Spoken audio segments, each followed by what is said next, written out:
السلام عليكم، شلونكم متابعيني؟ ان شاء الله تكونون بخير.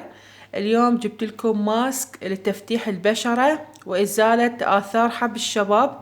عندها آثار حب الشباب قديمة بوجهها أو نمش، أو عندها سمارة بوجهها، آثار مثلا الشمس من تطلع برا، وعندها سمارة بوجهها. فهذا الماسك كلش يفيدها. واللي عندهم حب الشباب أيضا بوجههم هذا الماسك يفيدهم كلش. هنا راح نبدي وياكم بالمكونات الوصفة. هنا هذا عندنا كركم مال اكل، هذا اللي نسويه بالمرقة. هذا كركم، عندنا ملعقتين طعام، او تقدرون تقللون الكمية. ملعقة طعام مثلا تسووه، ملعقة طعام كركم، وملعقة طعام شوفان. اللي يريد يعرف شنو الشوفان، هذا الشوفان. اكو ما يعرفون مثلا شوفان، او هذا الشوفان. شوفوا من الداخل شلونه.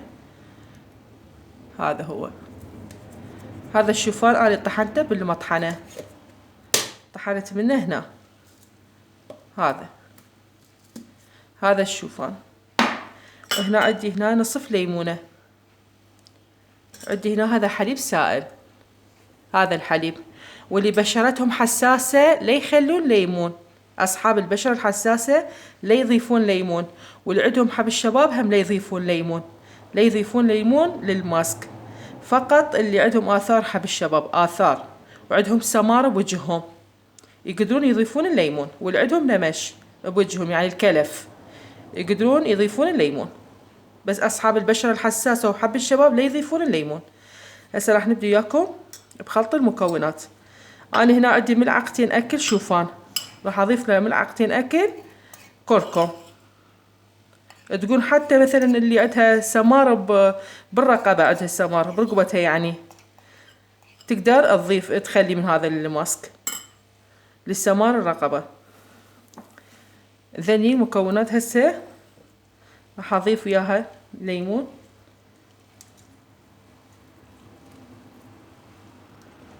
راح أشوف ايش قد أحتاج حليب. لازم تطلع ويانا مثل عجينة، لا تصير كلش خفيفة. نضيف الحليب بالتدريج. هاي ملعقتين أكل ضفت، إذا احتاجت بعد أضيف لها.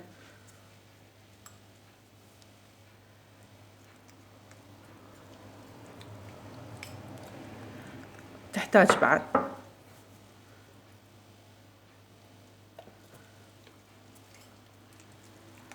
لحد الآن أنا ضفت 3 ملاعق أكل حليب لحد هاللحظة. هاي بعد تحتاج لنا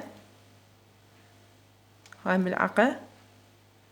هاي صار 5 ملاعق حليب.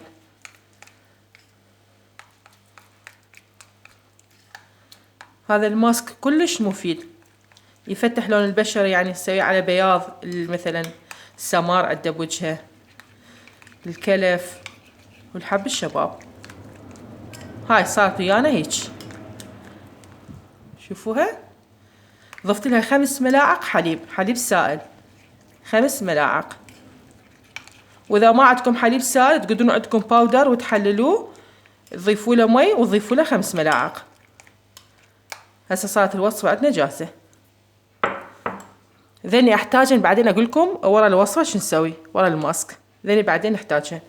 تغسلون وجهكم وتنشفوه، تجيبون هذا الماسك وتخلوه على وجهكم، وحركة دائرية تفركوه على الوجه، وتخلوه على الوجه مثل القناع لمدة 20 دقيقة.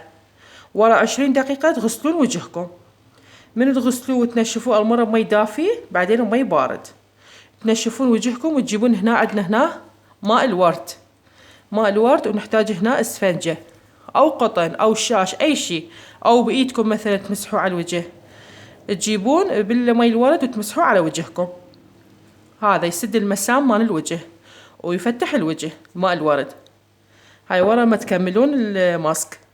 واي مرطب موجود عندكم، اي مرطب، نيفيا، زيت الجوز، زيت اللوز، ذني كل المفيدات.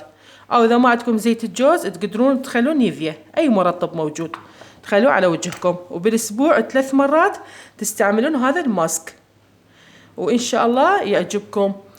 وطبعا لا تنسونا باللايك والاشتراك بالقناة. مع ألف سلامة.